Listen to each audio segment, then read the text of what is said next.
तलवार लेकर बात कर रहा है, हम गला काट देंगे। अब धारा 120 भी, धारा 120 भी अगर आप किसी का मर्डर करने का साजिश कर रहे हैं तो धारा 120 भी लगनी चाहिए कि नहीं लगनी चाहिए? हाँ?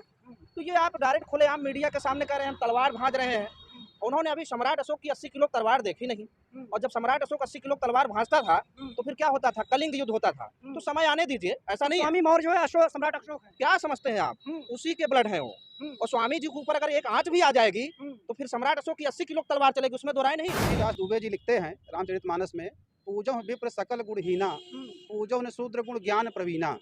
इसका हिंदी में अर्थ होता है, ब्राह्मण ब्रह्मांड के समस्त गुणों से अगर हीन हो तो भी वह सर्वथा पूजनीय है, और वही शूद्र वर्ण में जन्म लेने वाला व्यक्ति कितना भी गुणवान हो, योग्य हो, कुछ भी हो, वह कहीं भी सम्मान पाने योग्य नहीं है। रामचरितमानस में लिखा हो गए। अब जैसे जगतगुरु की बात होती है, परमहंस की बात होती है। अब आप सोचिए, यहाँ एक टीचर पढ़ाने वाला 10 बच्चों का 100 बच्चों का गुरु हो सकता है, ठीक है। एक प्रोफेसर पढ़ाने वाला 1000 बच्चों का गुरु हो सकता है। अब ये जगत गुरु पूरे ऑल ओवर वर्ल्ड के 200 से अधिक कंट्रियां हैं, उनके कैसे जगत गुरु कैसे ये हो गए?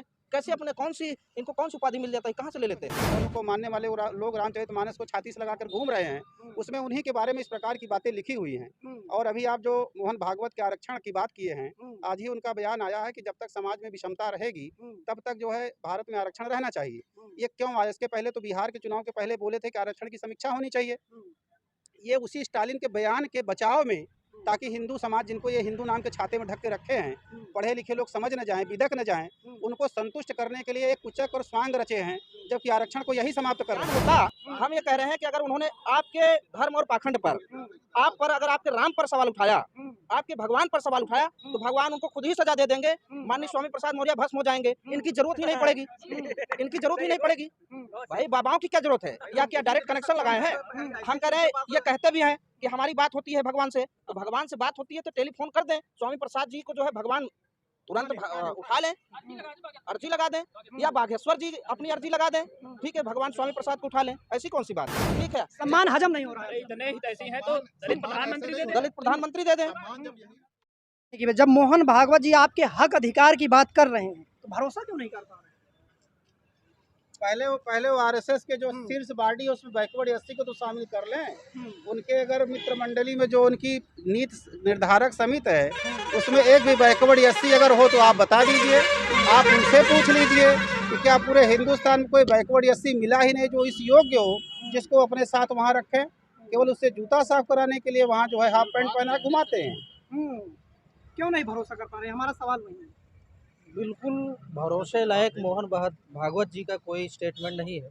जहाँ तक अभी आप छुआछूत की बात कर रहे थे, तो आप ही बताइए, यहाँ पर जितने लोग खड़े सब के अंदर 206 बोन्स है, ठीक है, 550 मसल्स, वही सारी चीज़ें हैं। तो ये ऊंच नीच छुआछूत जात पात की बात क्यों करते हैं? ये मोहन भागवत हों, चाहे तमाम जो भी राजू दास हों, या जो भी स्टेटमेंट दे रहे हैं, ये छुआछूत ऊंच नीच की बात क्यों करते हैं? क्या उनके अंदर हड्डियां ज़्यादा हैं? किस प्रकार से, किन्होंने इनको ऊंच बना दिया है? इनको जो है कैसे ऊंच बना गया भाई बताइए? नहीं, कर्म के हिसाब से, हिंदू धर्म में कहा गया कर्म के हिसाब से मिलती है। कैसे कर्म के हिसाब से? कौन सा कर्म है बताइए? कोई भी कर सकता है ना। तमाम हमारे अपने लोग के बीच में, मानव के बीच में जो है आईएएस हैं, पीसीएस हैं, डॉक्टर हैं, इंजीनियर हैं, वो कर्म नहीं किए हैं, उन्होंने संघर्ष नहीं किया, उन्होंने मेहनत नहीं किया, पढ़ाई नहीं की, अपने माँ बाप का सम्मान नहीं करते हैं। सभी तो करते हैं ना, सब कर्म ही कर रहे हैं। जो प्रकृति का शाश्वत सत्य है उसको तो सब कर ही रहे हैं। अब ये लोग ऊंच कैसे हो गए? अब जैसे जगत गुरु की बात होती है, परमहंस की बात होती है, अब आप सोचिए, यहाँ एक टीचर पढ़ाने वाला 10 बच्चों का 100 बच्चों का गुरु हो सकता है, ठीक है। एक प्रोफेसर पढ़ाने वाला 1000 बच्चों का गुरु हो सकता है। अब ये जगत गुरु पूरे ऑल ओवर वर्ल्ड के 200 से अधिक कंट्रियां हैं, उनके कैसे जगत गुरु कैसे ये हो गए? कैसे अपने इनको कौन सी उपाधि मिल जाता है, कहाँ से ले लेते हैं? कौन सी डिग्री है, कहाँ मिला? हो सकता है वेद पुराण का ज्ञान हो। कौन सा वेद पुराण का ज्ञान हो भाई?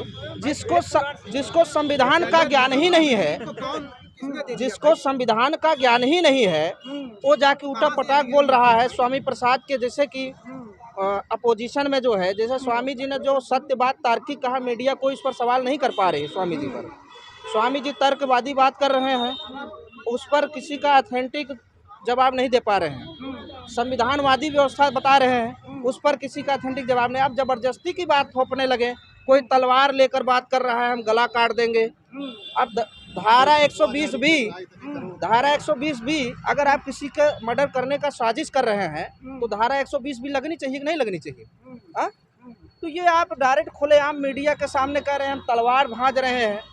उन्होंने अभी सम्राट अशोक की 80 किलो तलवार देखी नहीं, और जब सम्राट अशोक 80 किलो तलवार भांजता था तो फिर क्या होता था? कलिंग युद्ध होता था। तो समय आने दीजिए, ऐसा नहीं है। स्वामी मौर्य जो है अशोक, सम्राट अशोक है। क्या समझते हैं आप? उसी के ब्लड हैं वो। और स्वामी जी के ऊपर अगर एक आंच भी आ जाएगी तो फिर सम्राट अशोक की 80 किलो तलवार चलेगी, उसमें दो राय नहीं है। लेकिन कहा जाता है ये तो समाज बांट रहे हैं ना, सम्राट कौन अशोक तो समाज बांटे? जोड़ते थे। कभी नहीं। सम्राट अशोक ने जियो और जीनो दे का नारा दिया, स्वामी भी वही काम कर रहे हैं। स्वामी भी सीधी सी बात है, सभी को मानवतावादी व्यवस्था दे रहे हैं और सामान्य व्यवस्था दे रहे हैं। सब 120 से 30 करोड़ लोगों की भावनाएं आहत करके कहाँ से आहत हो गई भाई? ये कौन कहाँ आहत हो गई? आहत उन चंद लोगों का हुआ है, वो मनवादी व्यवस्था के लोगों का आहत हुआ है, कभी नहीं। आप बताइए, अगर 120 से 30 करोड़ लोगों की अगर आहत हो जाती तो रोड पे लोग आ जाते, कितने लोग आ गए बताइए? सिर्फ देखिए तो, देखा जाए तो कुछ चंद नाम, कुछ चंद लोग हैं, उनकी अर्थी निकाल रहे हैं, उनकी फोटो पर जूता रख करके अगरबत्ती लेस रहे हैं। अगर सबकी आहत होती तो पूरे भारत की जनता निकल जाती, निकलती जीभ और सिर काटने का इनाम है। आप कह रहे हैं कि विरोध नहीं हो रहा है। नहीं, ये तो वही मैं कह रहा हूँ, चंद लोग हैं जिनको ज्ञान ही नहीं है। अगर यह ज्ञान होता, हम ये कह रहे हैं कि अगर उन्होंने आपके धर्म और पाखंड पर, आप पर, अगर आपके राम पर सवाल उठाया, आपके भगवान पर सवाल उठाया, तो भगवान उनको खुद ही सजा दे देंगे। माननीय स्वामी प्रसाद मौर्य भस्म हो जाएंगे, इनकी जरूरत ही नहीं पड़ेगी, इनकी जरूरत ही नहीं पड़ेगी। भाई बाबाओं की क्या जरूरत है, या क्या डायरेक्ट कनेक्शन लगाए हैं? हम कह रहे हैं, ये कहते भी हैं कि हमारी बात होती है भगवान से, तो भगवान से बात होती है तो टेलीफोन कर दें, स्वामी प्रसाद जी को जो है भगवान तुरंत उठा लें, अर्जी लगा दें, या बागेश्वर जी अपनी अर्जी लगा दें, ठीक है, भगवान स्वामी प्रसाद को उठा लें। ऐसी कौन सी बात? ये सारी पोपो डंडा, राजनीतिक पोपो डंडा है, समझ रहे हैं? जब अपने हक और अधिकार की बात जब लोग करते हैं, जब शिक्षा की बात करते हैं, जब सम्मान की बात करते हैं, तब इनको जो है ये सब धर्म पर जो है फोकस कर दिया जाता है। बीजेपी कर तो रही ना सबके साथ की बात। कहाँ सबके साथ की बात करती है भाई? अगर सबके साथ की बात करती है अगर तो सारे लोग दलित राष्ट्रपति दिया, आदिवासी राष्ट्रपति दिया, उनके कैबिनेट में कितने ओबीसी मंत्री मैं हैं? ये कह रहा हूँ, उत्तर प्रदेश की धरती से, पासी समाज से, चमार बिरादरी से दलित राष्ट्रपति दे देना, समझ रहे हैं? अब जहाँ संख्या कम है वहाँ उठा के दे दिए, अब उनको उस तरीके से बैठा लिया गया है, ठीक है, ये उठा करके यहाँ से दे दें, ठीक है। सम्मान हजम नहीं हो रहा है। इतने हितैषी हैं तो दलित प्रधानमंत्री दे दें। दलित प्रधानमंत्री दे दें। भागवत जी का लगता है बयान आप लोगों ने नहीं सुना, वो कह रहे हैं कि जब तक समाज में विषमता रहेगी तब तक आरक्षण दिया जाएगा। वो कहाँ असमानता की बात कर रहे हैं? दरअसल ऐसा असमानता की जड़ तो रामचरितमानस ही है, जिसमें बात लिखी गई है। मैं आपको दो महापुरुषों कोटेशन बता रहा हूँ, आप सारे लोग यहाँ खड़े हैं और उसी में देख लीजिए कौन मानवतावादी है, कौन विषमतावादी, या जो है समाज में भेदभाव पैदा करने वाला है। तुलसीदास दुबे जी लिखते हैं रामचरितमानस में, पूजो विप्र सकल गुणहीना, पूजो न शूद्र गुण ज्ञान प्रवीणा। इसका हिंदी में अर्थ होता है, ब्राह्मण ब्रह्मांड के समस्त गुणों से अगर हीन हो तो भी वह सर्वथा पूजनीय है, और वही शूद्र वर्ण में जन्म लेने वाला व्यक्ति कितना भी गुणवान हो, योग्य हो, कुछ भी हो, वह कहीं भी सम्मान पाने योग्य नहीं। ये रामचरितमानस में लिखा हुआ है, और जो इसको काट सकता हो काट दे, लेकिन यह पेज खोलकर जो अपने आप को लगाता हो खोल कर देख ले। खूब शोर हुआ था, कहा गया कि ये लोग समझ नहीं पा रहे। और सुन तो लीजिए, ये एक व्यक्ति का कथन हो गया। तुलसीदास दुबे के समकालीन थे संत रविदास।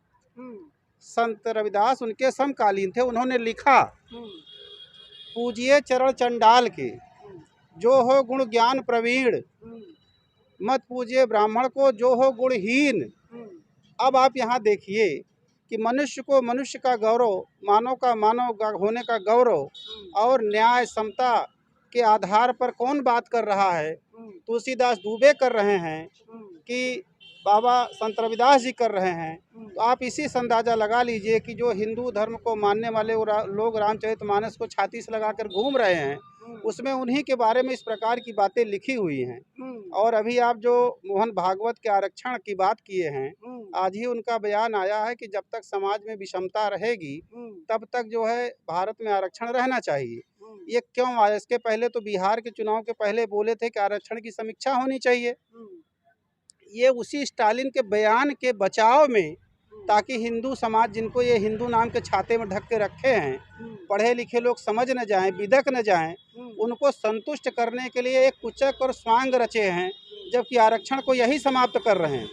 अभी संघ लोक सेवा आयोग से जो IAS में चयन होता है, उसमें लगभग 350 ऐसे लोगों का चयन किया गया जो न संघ लोक सेवा आयोग की परीक्षा पास किए, न कोई लेटरल एंट्री के थ्रू उनको प्रवेश दिया गया, और उसमें एक भी पिछड़े वर्ग का व्यक्ति नहीं है, एक भी अनुसूचित जाति का वर्ग का व्यक्ति नहीं है, एक भी अनुसूचित जनजाति का वर्ग का व्यक्ति नहीं है।